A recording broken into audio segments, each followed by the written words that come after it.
backlash. The trauma or whatever of actually seeing it and experiencing it is something everyone can relate to. But something everyone can't relate to is fearing. Fearing for your safety by the general American community. Fearing for the safety of my mother who covers her hair, or of my sister or my father. Worrying about their safety from ignorant people who would do something to them just because they're Muslim. Because I was just as afraid as everyone else was about another attack and the safety of the nation, but I was personally worried about the safety of my family members because of the backlash against Muslim Americans. Like, when you're walking down the street, people are looking at you in a wrong way, and I'd ask them, why they're looking at me, and they'd tell you, either with their eyes or whatever. You would understand that they're like, yeah, you guys are terrorists, or something. I was profiled while on the subway by a police officer. Like, he was giving me trouble as to where I was going and what I was doing, so I just pulled up my Sty ID, and I'm like, I'm going to school. Is that all right?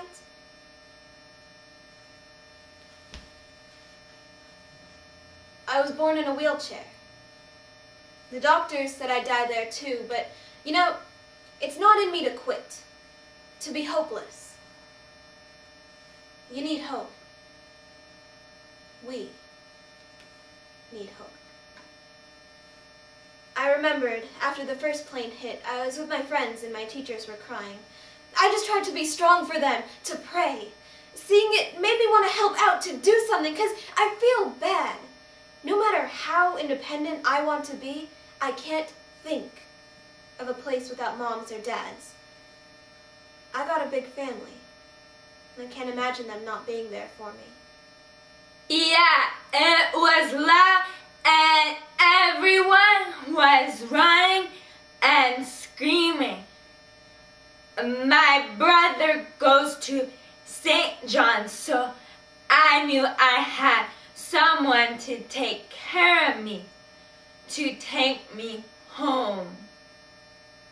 He's always been there for me when people make fun of me and call me slow.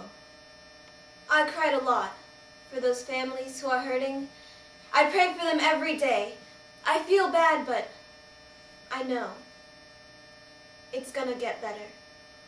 When I came home, I started drawing like mad, trying to remember what the towers look like before I forget.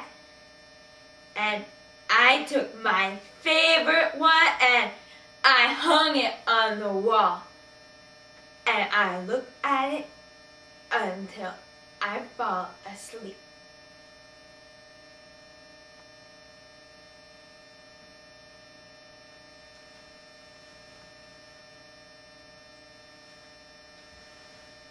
I've handled the Stuyvesant flag more than anyone else in this building for the past 8.5 years.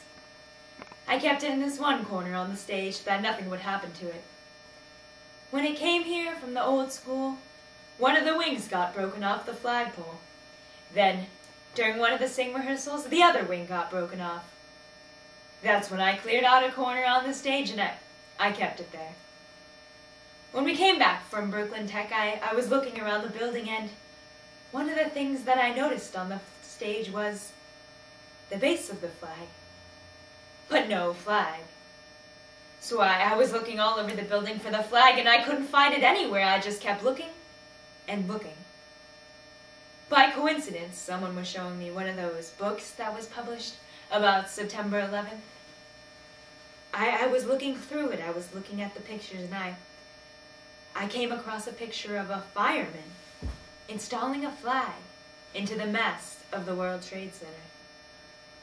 I looked at the picture, and my jaw dropped.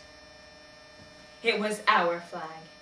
The brown wooden staff, the 6-inch brass coupling that held the two pieces together, the gold fringe that went around the flag, and the eagle, missing both of its wings.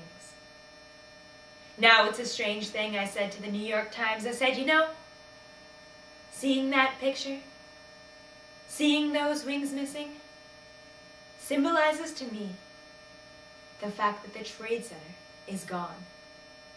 The wings symbolize the Twin Towers.